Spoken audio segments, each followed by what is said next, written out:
Two Chairs No Waiting, episode number 278, Mayberry on Record, Reversed.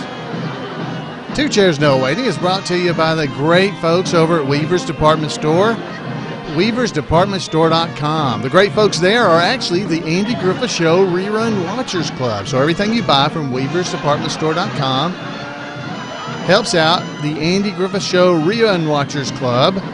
So head over there and buy something. weaversdepartmentstore.com. Two Chairs No Waiting is also brought to you by donations from listeners like you. Executive producer of number 278 is Mark Rogers. Mark, thank you very much for being our executive producer. I'm Alan Newsom, your host for Two Chairs No Waiting, and it is great to have you here with me this evening here in Mayberry, or whenever you listen to it. Could be morning, I suppose. It's good to have you, though. It's always fun. Now, this episode, we're going to call it Mayberry on Record Reversed. Now, we talked about this last episode, so if you guys didn't hear it, you could head back over there and listen, but I guess we're going to kind of recover it here. So last week we talked about this particular scene. Let me play this for you again to set it up, so you'll be able to hear everything that's going on and see what we're talking about. So this is on the episode Mayberry on Record.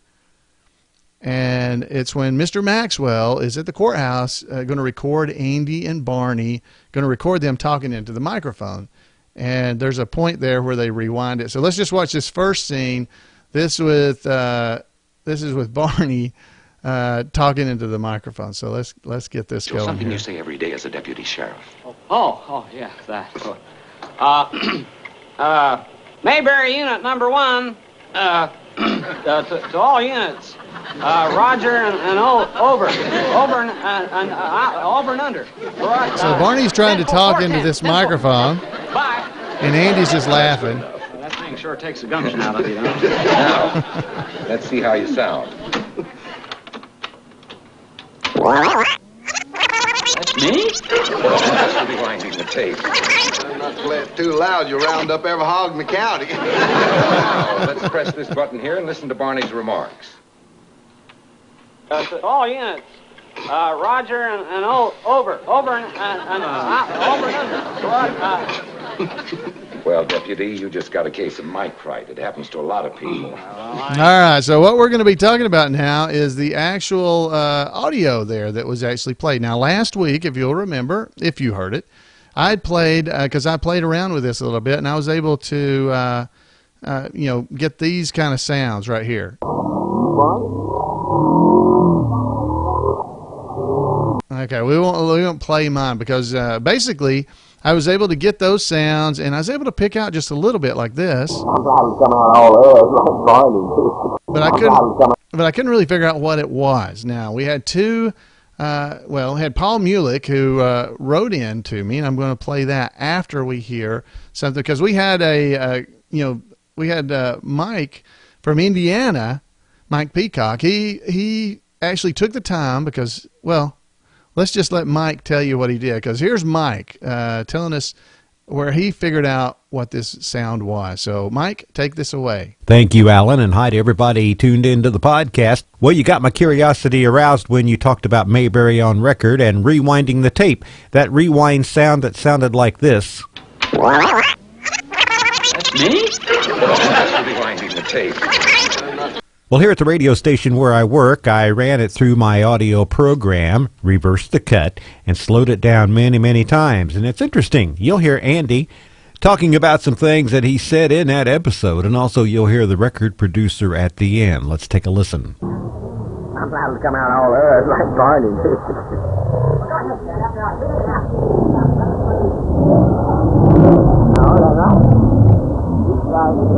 A small local band, like the young boys, myself, got the guitars and the banjo, mandolin, fix that in with. That sounds great. So Andy starts out by saying, I'll probably come out all us like Barney. And then he proceeds to talk about the local band, some young boys with guitars, banjos, mandolins, and such as that. And then the record producer saying, that sounds great. Let's hear it one more time. I'm glad to come out all us like Barney.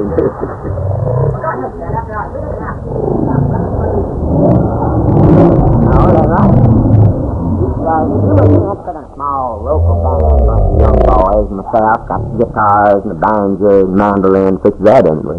That sounds great. So there you have it, mystery solved. That's it for now. Everybody have a great week.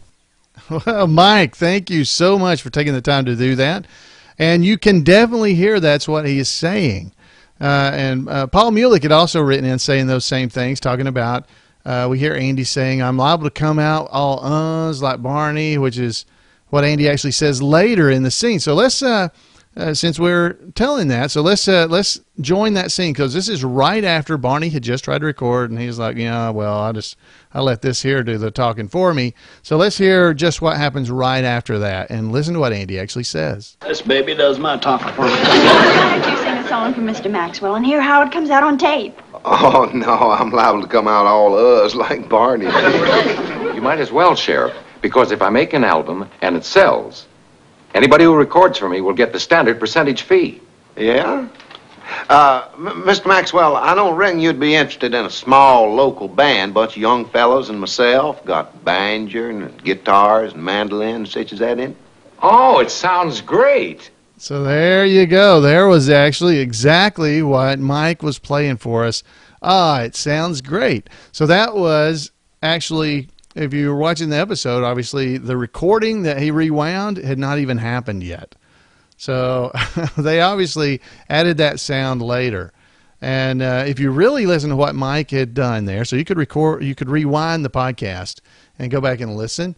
You can hear the microphone. They were probably using a microphone that was picking up Andy the most, because you could hear him very well, and you could barely hear what Mr. Maxwell was actually saying to him. So that is great. That was fun. And I want to thank Paul for mentioning it. Paul Mulik, he was the one that mentioned it last week that got us to talking about this to begin with. And then I especially want to thank Mike for taking the time to really do some of his magic there at the radio station where he is. So Mike, thank you so much. Now, going back to what Paul had written to me, because last week I had said I couldn't quite make it out. So he had told me that he had the ums and ahs like Barney and all that kind of stuff. And then he said, I don't reckon you'd be interested in a small local band, a bunch of young fellas and myself, got a banjo and guitars and mandolin and such as that in it. And Mr. Maxwell exclaims, oh, that sounds great. Well, most of that dialogue, this is from Paul, this dialogue is in that slowed down backwards segment, but Maxwell's answer of it sounds great makes it sound as if he's not really interested. Listen to it a couple more times, you might agree. I think it's just because he's in the distance. But I do listen to Mike, rewind the podcast, and you can re-listen to that. But here's the other thing Paul mentioned to me, and I thought this was very interesting. One last thing about this episode. On the finished record album, that they walk in at the end of the episode, it's at the very end of the episode, they walk in, and they actually have the finished version. Let's see if I can capture this for you. Here we go. Of the actual record album. And you can see it. It says Music from Mayberry. So I did a screen capture, and I'll upload these up to the Facebook page. So facebook.com/2chairs. If you're watching the video, obviously you can already see it. But Paul says this, one last thing about the episode. The finished record album seen in the epilogue is actually the real album. Andy Griffith Shouts the Blues and Old-Timey Songs, with the title Music from Mayberry pasted over the real title. And that comes in from Paul Mulik. So you can definitely see that very easily. I zoomed in and was able to do a good screenshot of this and get it up here close so you can see it well. So you can compare the actual record that Miss Ellie is holding in her hands with Andy Griffith's actual album, Andy Griffith Shouts the Blues and Old-Timey Songs.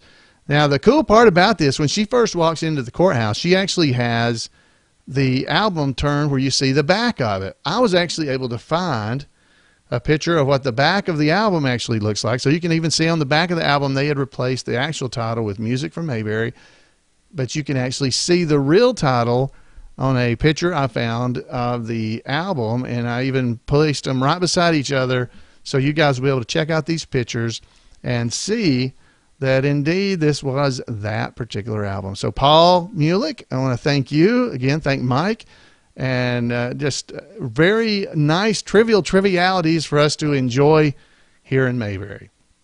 All right, folks. Now, this is something that I ran across during this last week that a fella had written, and I just thought it was a very Mayberry write-up that he had done. His name is James Robert Phillips Sr., and he had posted this over on Facebook, and I asked him permission to see if I could, share this with you guys here on the podcast, because to me, this is really what Mayberry is all about, or at least one part of it. So here's what he talked about. James wrote this in on the 20th of April, 2014. James Robert Phillips Sr. Here's what he said. He said, Andy's gift. I was lying in bed last night watching one of my Andy Griffith Show DVDs, and it came to me just how much Andy Griffith has given so many of us. Sure, he gave us a show to treasure with characters that we all love and cherish, but he also gave us so much more. Over the years, there's no telling how many times that he has made us laugh and smile, even our hearts smile.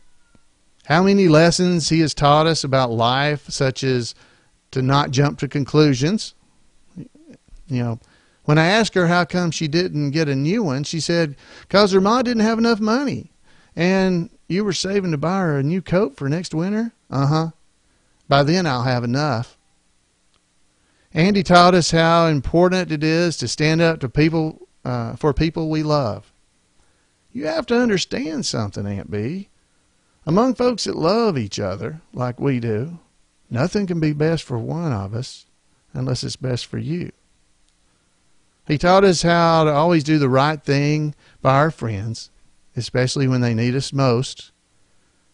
Like it said right there in the directive, you're allowed to wear identification tag and chain. He taught us how we should look after our neighbors. Well, it comes down to this, Lester. You lost your glasses, and you can't read that notice without your glasses.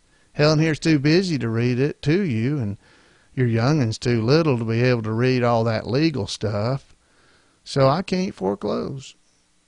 He taught us that no matter what a person's vices are, they should still be treated with respect and encouraged to do better. I'll make him a deputy. Sheriff's got a right to deputize somebody in case of an emergency, and for Otis, I'd say this is an emergency. And in doing so, he taught us his friends, the lessons of doing unto others as you'd have them do unto you.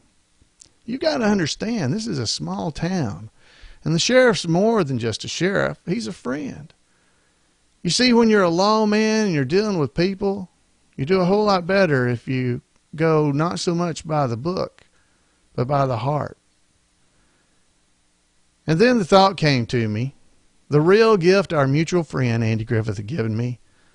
I've met so many people and I've made so many friends over the years simply because of a mutual love of the Andy Griffith Show.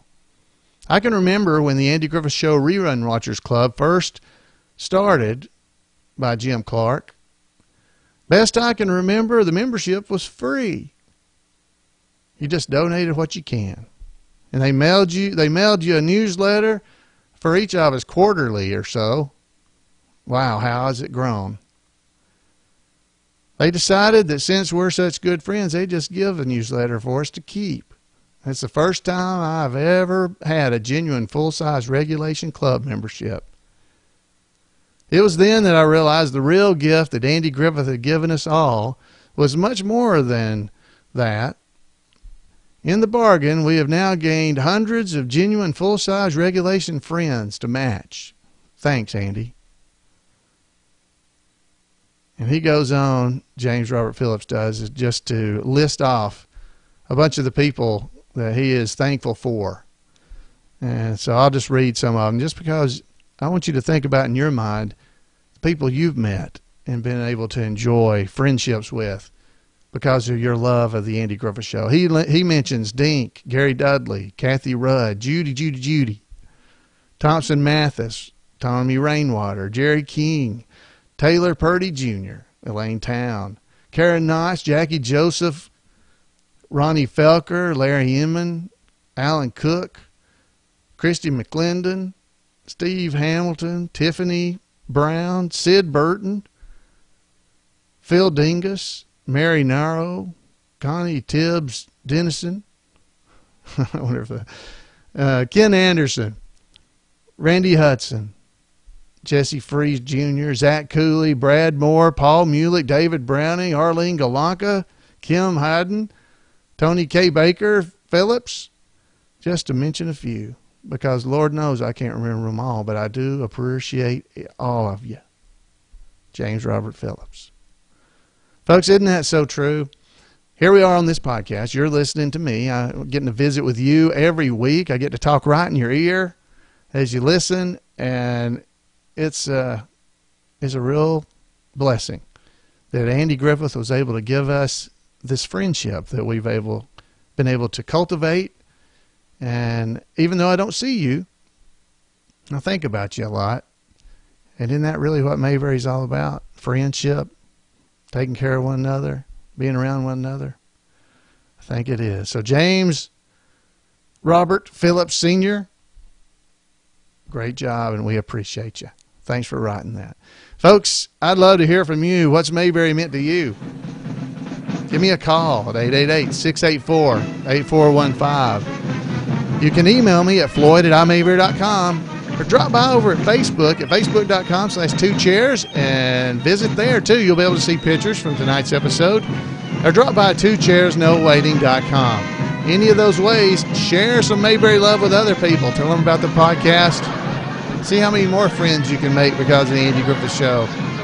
It's a great, great world out there. Let's get out there and share it. See you guys next week right here on Two Chairs. Good night, everybody.